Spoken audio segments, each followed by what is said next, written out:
कामचोर देवरानी। एक बार की बात है, सुषमा अपने पूरे परिवार के साथ खुशी खुशी मोहन नगर में रहती थी। उसकी 2 बहुएं थी, पल्लवी और शिवानी। एक दिन दोनों बहुएं रसोई में काम कर रही होती है कि तभी उनकी सास सुषमा उन्हें बुलाती है।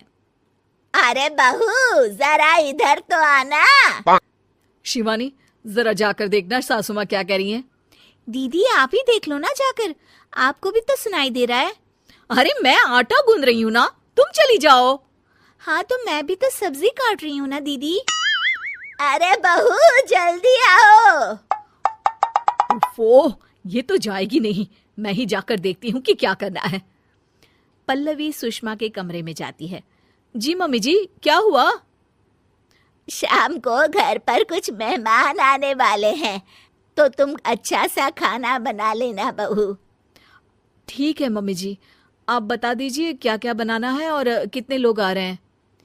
सुनील की मौसी जी और उनका पूरा परिवार आ रहा है। कुल मिलाकर 3 लोग और हमें मिलाकर हुए 9 लोग। तो अभी से ही तैयारी करना शुरू कर दो।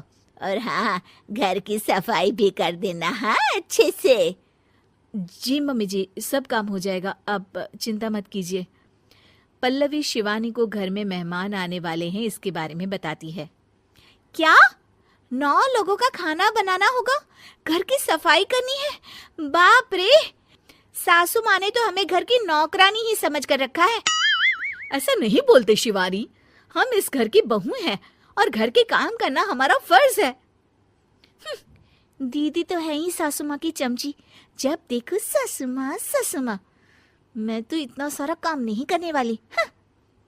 शिवानी कपड़े लेकर गमला साफ कर रही होती है और चक्कर आने का नाटक करने लगती है। मेरा सिर चकरा रहा है। तभी वहां पल्लवी और सासू माँ जाते हैं। अरे बहू, क्या हो गया तुम्हें?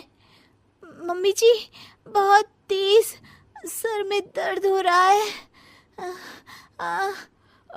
तुम एक काम करो शिवानी, आराम कर लो। नहीं नहीं दीदी, घर में मेहमान आने वाले हैं, मुझे आपकी मदद करनी चाहिए। अरे कोई बात नहीं शिवानी, तुम आराम कर लो, मैं सब काम कर लूंगी। ठीक है दीदी, अगर आप इतना कह रही हैं तो आराम कर लेती हूँ। शिवानी आराम से अपने कमरे में मैगजीन पढ़ रही होती है। इसे कहते हैं आराम की जिंदगी। इतना सारा काम। चलो, सारा काम खत्म हो गया, शिवानी को देख आती हूँ। शिवानी अपने कमरे में ईयरफोन में गाने सुनते सुनते सो जाती है और उसके साइड में मैगजीन भी रखी होती है। पल्लवी वहां आ जाती है और वो सब देखती है।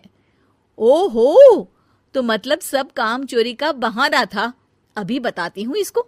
घर का सारा काम मुझे करना पड़ा और ये महारानी यहाँ मैगजीन पढ़ रही है, गाने सुन रही है।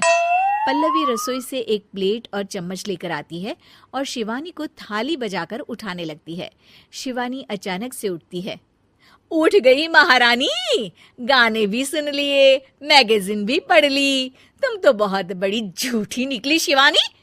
तुमने सर दर्द का बहाना बनाया ताकि काम करने से बच सको। हाँ बनाया बहाना, तो क्या करती, इतने सारे काम करती। मुझे कोई शौक नहीं है चापलूसी का। क्या चापलूसी? तुम्हें लगता है कि मैं सारे काम चापलूसी के लिए कर रही हूँ? नहीं तो क्या। तभी वहां सासू माँ आ जाती हैं। अरे बहू, वो लोग बस आने ही वाले हैं, तुम तैयारियां कर लो। जी सासू माँ, तुझे तो मैं बाद में देखती हूँ। सब खाना खाने बैठते हैं और खाना शुरू करते हैं। तभी सुनील की मौसी बोलती है।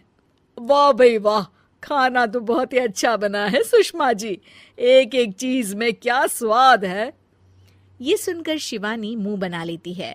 उसे अपनी जेठानी की इतनी तारीफ रास नहीं आती। आपकी बहुएं तो बहुत ही अच्छा खाना बनाती हैं।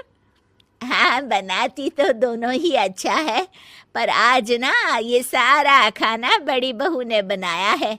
छोटी बहू की तबीयत ठीक नहीं थी, सो इसलिए। मानना पड़ेगा सुषमा जी, आपकी बड़ी बहू तो बहुत ही गुणवान है। पल्लवी की तारीफ सुनकर शिवानी को जलन होती है। पल्लवी ये सुनकर खुश हो जाती है और शिवानी की तरफ देखकर उसे चिढ़ाती है। कुछ देर बाद मेहमानों के जाने का वक्त हो जाता है। मौसी जी सबके लिए उपहार लाई होती है। वो सबको शगुन के पैसे देती हैं और अंत में पल्लवी के पास आती है। तुम्हारे लिए शगुन का लिफाफा तो है ही, पर बहू तुम्हें एक और उपहार भी मिलेगा इतना अच्छा खाना बनाने के लिए। मौसी अपने सोने के कंगन निकालकर पल्लवी को पहना देती है। ये लो, ये मेरे मनपसंद कंगन है, अब से ये तुम्हारे हुए। धन्यवाद मौसी जी। ये देखकर शिवानी तो पूरी तरह से जल जाती है और गुस्से से रसोई में चली जाती है। तभी वहां पल्लवी आ जाती है और उसे अपने कंगन दिखाने लगती है। देवरानी जी, अब आपका सर दर्द ठीक तो है ना? मुझे लगता है कि अब सर दर्द शुरू हो गया होगा आपका।